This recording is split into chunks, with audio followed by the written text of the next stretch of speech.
Recently, I was thinking about what it means to break your boundaries, or what it means to allow yourself to people please from time to time. And I had a situation come up recently where I broke my boundaries, and I thought it was for a good reason. I thought, this is going to help me out. This is going to help the person I was in a situation with, and I was dead wrong. And when we go through the healing journey and we're becoming authentically ourselves, we're this new version. So who we used to be is dead. And if you try and break one of your boundaries, or bend the rules slightly, it's going to end up hurting you greatly. And I did this while I was on vacation with a friend I haven't seen in a year. We see each other once a year. And I broke one of my boundaries, or I bent one of my boundaries, and it cost me greatly. So I want to encourage you guys, if you've set up strong boundaries and you are no longer having that people-pleasing mentality, do not bend your rules for anybody. Don't bend them for family, for friends, regardless of the occasion, because it's going to end up biting you in the ass in the long run. And essentially, I was on a camping trip, and I don't drink, so very rarely, once every few months, I might have a drink or two. But I bent those rules with a friend, friendship of 15 years, and ended up drinking and bending another rule where I drank during the day, and it hurt me greatly. I ended up getting really sick, projectile sick, it was horrible. Didn't sleep.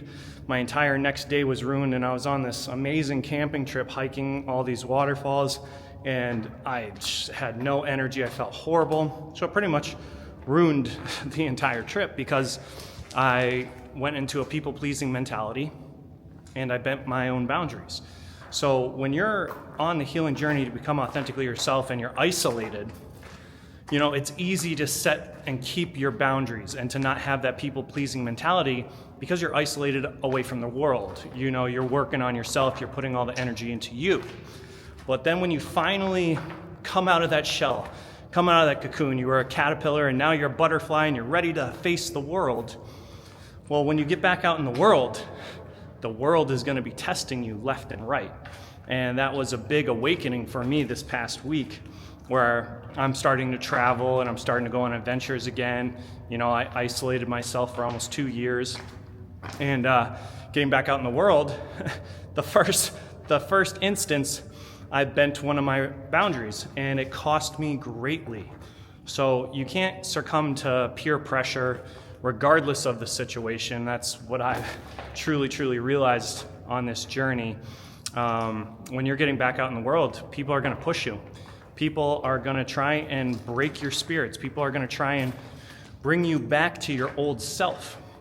And that's why it's so important, so very important to stay authentically you, regardless. You can't allow people to influence you, to make you make rash judgments. You have to stay strong in your authenticity. You have to continue pushing forward to being who you were always meant to be. So when you come out of your cocoon, when you've isolated yourself and you're towards the end of your healing journey and you're getting back out in the world, you have to make sure that you stay strong in who you've built up and who you've grown into. So when you come out into the world, just know that the devil, Satan, the energies, negative energies of the world are going to try and bring you back down, because now you're on a higher vibration, you're on a higher frequency, you're on a higher timeline. And there's going to be people all around that are on different timelines than you. And they're going to want you to match their timeline, because you're up here. People are going to want to bring your frequency down to match them so that they can feel comfortable in their timeline.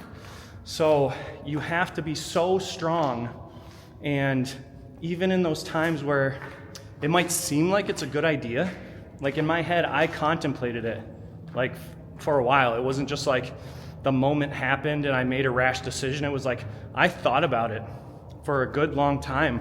And I was yeah, I can have a couple of drinks, that's fine. I thought about it. I'm like, how will this impact me? Well, if I have a couple of drinks, then, hey, you know, I'll still be able to hike tomorrow. Everything will be fine. But, you know, it turned out to be the opposite. It ended up turning into being a shit show and me getting extremely, extremely ill. So I just want to give this encouragement to you guys that, you know, it's going to be difficult. I thought it was going to be, I don't know, I would say easy.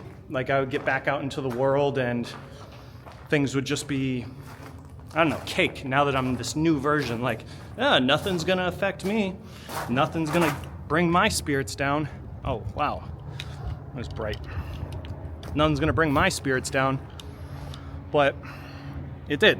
And when we get back out in the world and there's all these new opportunities and there's these new paths we get to walk, you know, we're this new version and we want to test out our new version in the world, you have to be strong and you have to not let other people try and take you down.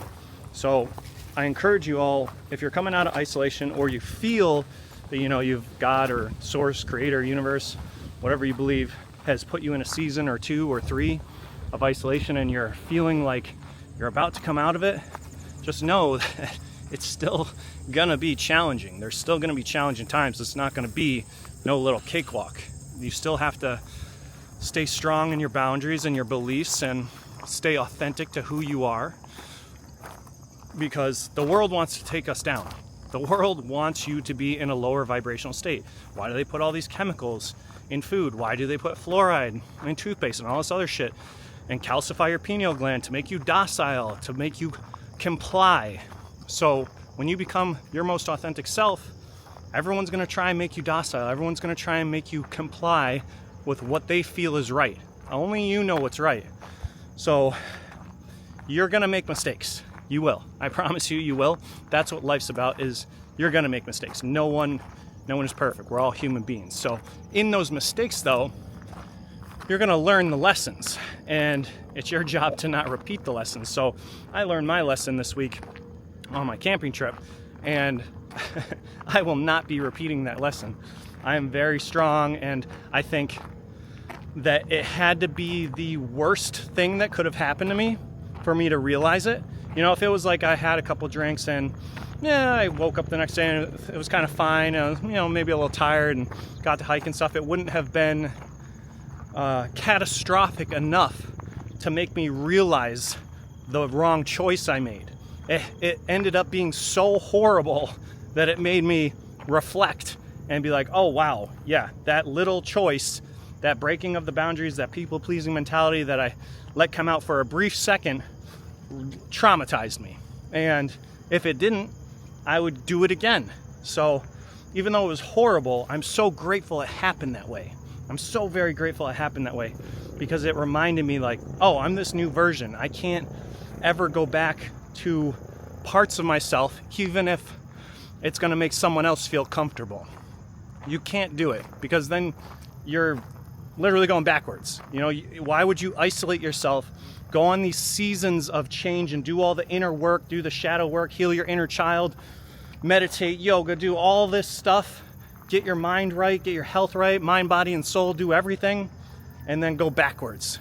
It's like, it makes no sense. You know, you would never do that. So it's important that when you do get back out in the world and you're experiencing life, this new life, because you're a new version of you, so, you know, it's gonna feel like a new world. I'm back in my hometown right now, and it just feels so unreal. Like, it's like my frequency and my vibration doesn't match this old town anymore that I used to live in. And I was just telling my mom that, we were just having a conversation. I was like, I don't like it here. It actually makes me feel like sad, like kind of like a negative vibe. And that's because I've raised my vibration, I've raised my frequency. And we know that everything is energy, right? This town that I grew up in is all energy, is a frequency, is a vibration. And where I live in Florida now, it's a much, much higher vibration, higher frequency. So me being back here, I'm lowering myself to this old frequency that I grew up on. And it doesn't feel good. It doesn't feel right. It feels very toxic. And that's what I want to encourage you guys, that when you go on your healing journey and you come out of it and you're ready to go into the world, you're ready to go to new places, you're ready to travel, you're going to know places that are meant for you and places that are not meant for you. You're going to know what is right for you and what is wrong for you, because everything is a vibration, a frequency. You can go to one place and you'll feel amazing. Maybe in that town there's a lot more people that have a higher vibration, a higher frequency. So you align with them. You align with the vibration and the frequency of that town or that state. But then you might go to another one that seems like it's going to be a great time that you're really looking forward to, and then it doesn't, and then it's horrible, right? I'm getting ready to go to Austin, Texas on this big trip, and gonna do some whitewater rafting and all these other things. And I've gone to Austin once and I loved it. I loved the vibration, I loved the people, but again, this was 5 years ago before I ever knew anything about healing and frequencies and vibrations and quantum leaping and all this stuff and the soul and yada, yada, yada. So I might go back in a few weeks to Austin and I might not like it. I might not, because I'm this new version of myself.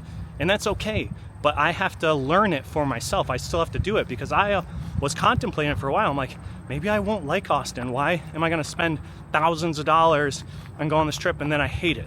Kind of like this trip that I'm on right now. I went camping up a few hours north in Ithaca by Cornell University, and gorgeous. It's gorgeous. We're in the fall right now, so the leaves are changing. Absolutely beautiful, but I've been there many times with ex-girlfriends and many different memories down there, and it was horrible. It was absolutely horrible. So you have to learn for yourself. Don't shoot yourself shy, I guess, and don't do something because you think it might not be right. Still go do it. Still go get out there. Still make the trip. Still go on the adventure. Still make the plans with friends. Still try and get out there, and you're going to learn. You're going to learn what's right for you and what's not right for you. But the worst thing you can do is stay in isolation because you're afraid, because you're fearful of what could be, what could happen. You have to get out there. You have to live your life at some point. I spent 2 years in my bedroom, isolating myself, reading, meditating, doing all these things, not going out to restaurants, not going out to eat at all, nothing, like not going out at all. Isolated myself to the extreme. And now that I'm out, yeah, there's moments where I feel fearful, but I still walk towards that fear, because fear is just a mindset. That's it. Fear doesn't really exist. We all create internal fears, phobias, and whatnot. It's all in our brain. It's not real. So you have to go out there and you have to try the things, and you have to see for yourself what does make you fearful or what gives you that anxiety or low vibration feeling, and then you just don't go back towards it and you continue pushing forward. That's what life's about, is growing. You're not going to grow if you sit in the fear, if you sit in the isolation, you sit in the healing journey for a season, for 10 seasons, for 15 seasons. You're not living life. So yeah, you're meant to go through a season or two or a few in isolation, but then you're meant to come out of it. You're not meant to stay in it for long term. So, all right, we're going to wrap this up because it's hot and I'm tired and I need water. So I hope you guys enjoy the rest of your day. Keep pushing forward wherever you are in your healing journey, whether you're still in season 1, season 2, season 3 of isolation, or you've gotten back out into the world and you've made some mistakes. It's okay. Keep making more mistakes. Keep going out there. Keep living your life. Don't be afraid, and keep growing into that best version of you. I will talk to you guys later.